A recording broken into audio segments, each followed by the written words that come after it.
Qeveria shqiptare miratoi dje me vendim të Këshillit të Ministrave skemën kombëtare mbështetëse për fermerët për vitin 2026, duke synuar mbështetjen e investimeve bujqësore në të gjithë vendin. Ministri i Bujqësisë dhe Zhvillimit Rural, Andi Salla, gjatë një konference për mediat, tha se skema është ndërtuar pas një procesi të gjerë konsultimi me fermerët në të gjithë territorin. Salla sqaroi se mbështetja përfshin investime në sera, pemë frutore, vreshta, stalla, mekanik bujqësore, linja për përpunimin e produkteve, akuakulturë dentare dhe agroturizëm.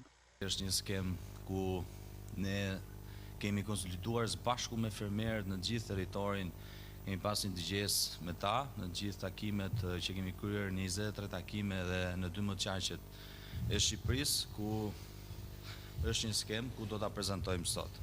Dhe kush janë pikat cilët ne kemi vendosur së bashku me stafin për atë çfarë kemi dëgjuar realisht nga fermerët, duke e përshtatur atë në buxhetin i cili është akorduar nga qeveria shqiptare, një buxhet për 5.2 milion lek.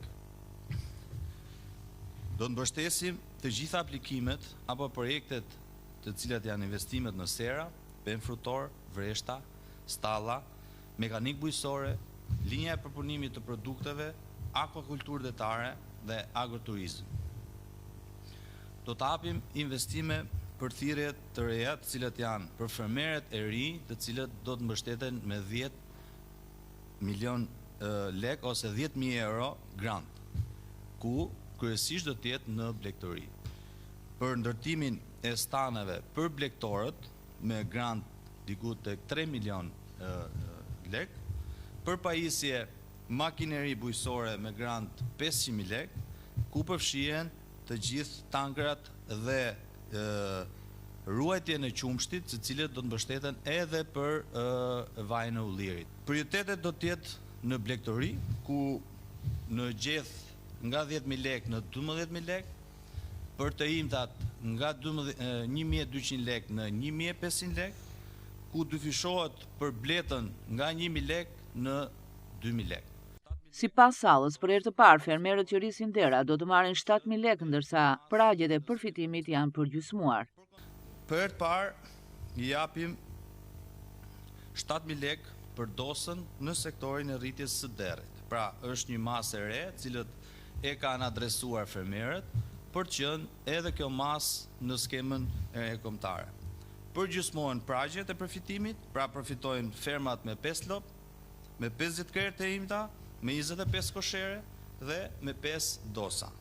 Ministri bëri me dije se edhe sektori i rritjes së peshkut në ujërat e brendshëm do të mbështetet duke rikthyer masën për blerje arasati në ujërat e ëmbla. Ai shtoi se për fermat mbi 3 hektar përfitimi do të jetë 10.000 lek për çdo hektar të mbjellë.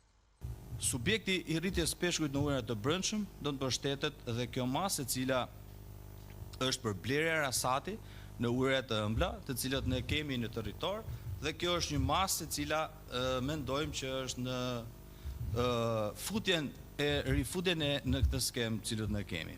Ndërsa për masat tjera që parafrohen me pakesat që zbatohen në BE, është fermat të cilat mbi 3 hektar do të përfitojnë 10.000 lek. Pra, në çdo hektar të mbjellë. Në këtë vit, shoqëritë e bashkëpunimit bujqësor SHBB do të mbështeten në masën 100%.